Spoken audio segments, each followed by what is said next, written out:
Hello mọi người, mình là Tony. Mọi người đang theo dõi kênh Sinata thuyền buồm du ngoạn. Hôm nay mình có một khách mời là ông Terry đến từ nước Anh. Thì mình sẽ có một buổi phỏng vấn nhỏ với ông về vấn đề về thuyền buồm. Terry sẽ chia sẻ với các bạn về thuyền buồm. Thì mình sẽ hỏi ông bằng tiếng Anh và sau đó sẽ dịch lại bằng tiếng Việt. So I gonna speak in both Vietnamese and English. So this is the interview. So hello everyone. So thank you for watching Sinata YouTube channel. And today we have a very special guest, Kerry from London. So Kerry, can you introduce a bit yourself? Yeah, hello. Yeah, I'm Kerry Harris. I'm a British sailor and I've sailed in many parts of the world, a lot of dinghy racing and offshore racing. I have some exciting projects for the next 2 years. The All-Star, the single-handed transatlantic race in the spring next year, and then the Class Globe 580 round the world race, which begins with a feeder race across the Atlantic in November next year, and then starts for real in Antigua in February 2025. All right. So exciting times ahead. Yeah. So Kerry, I heard that you also have the 5.8 Class Globe origami, and what is your plan with us?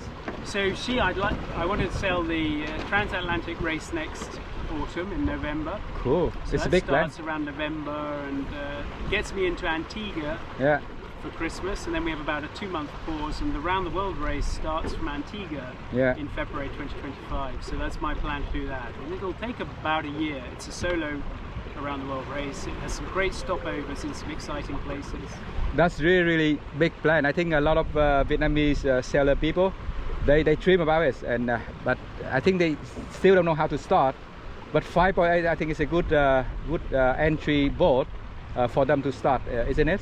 Yeah, I agree. I think the 5 people would say that's a very small boat to sail around the world. Yeah. And that's true, but they've been built and designed with the race in mind, so they are strong, seaworthy.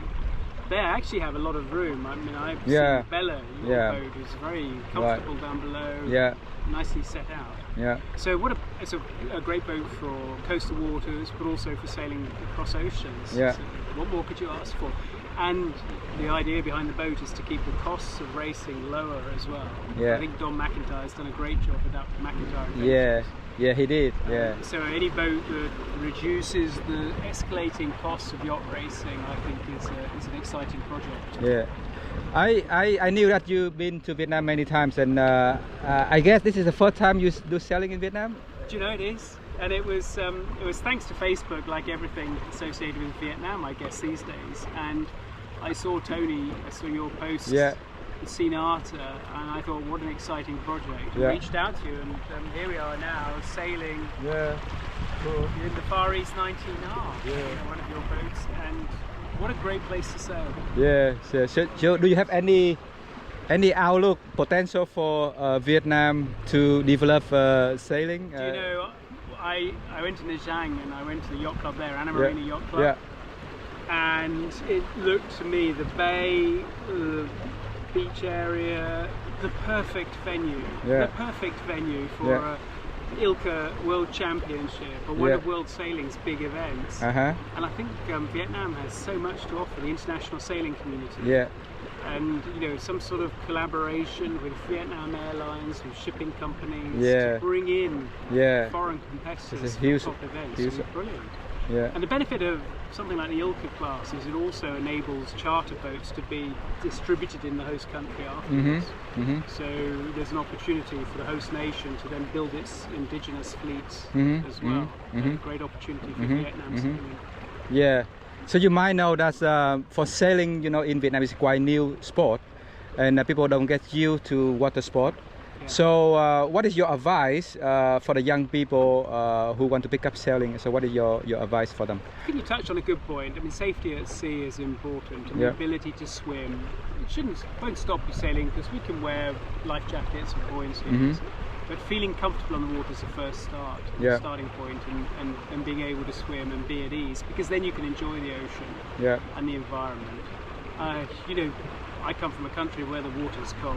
Yeah, yeah, Even in yeah, summer. yeah. It's even harder for harder people to go on the water. Yeah, yeah. But we do it. You know, we dress ourselves in wetsuits and dry suits, and we go sailing in winter, and we manage that. Whereas Vietnam, you have warm water, steady breeze, sunshine. Yeah. You have great venues for sailing. So I think already you have so much as a country to sort of develop the sport. Yeah. I've seen, for example, some of the kite surfing communities. Right. In local areas. Yeah. There's a real energy and buzz to it. It'd be really good to see that come into dinghy sailing and dinghy racing and yacht sailing. Yeah, yeah. So do you think any potential opportunity for some sailing, school in Europe or in UK specifically come to Vietnam and doing business? Yeah. So I can't talk for the likes of Sunset or Mark Warner. I mean, they have very slick operations in many parts of the world. Yeah. I think I sense there's a little bit of, I hesitate to say bureaucracy, but there's a governmental approach too that needs to be resolved to say, look, we welcome sporting enterprises and sailing enterprises in Vietnam, and make it a little bit easier access to the water. And I think were that to happen, given how attractive Vietnam is as a tourist destination and how there's a very energized young Vietnamese community who like adventure sports, I think it could really flourish. Yeah. It would take some investment, and it would take this sort of slight shift in how Vietnam at a state level welcomes international sporting and sailing community. Cool. Last but not least, so how do you feel today? I feel great. I cheated a bit. I did have 3 years in working in Hawaii last, so I got used to the sun. Yeah. So no, it's been a great sail. Really, thank you, Tony. And you're welcome. Sinatra. What a great company. Yeah, you're welcome. So thank you, Carrie Harris, right? Carrie, for your very useful sharing and information, and I hope it's really help for the Vietnam youngster people who want to pick up sailing at the hobby or at their business. So thanks a lot for joining us today. Thank you, and welcome to Vietnam, and we hope to see you here more often to support the sailing community in Vietnam. Thank you very much. See, come on. Yeah. Alright, hello mọi người, mình có một cái phỏng vấn ngắn với lại Carrie bằng tiếng Anh, thì có lẽ là sẽ dịch sang tiếng Việt để mọi người có thể là theo dõi được trọn vẹn hơn. Cảm ơn mọi người rất là nhiều. Bye bye.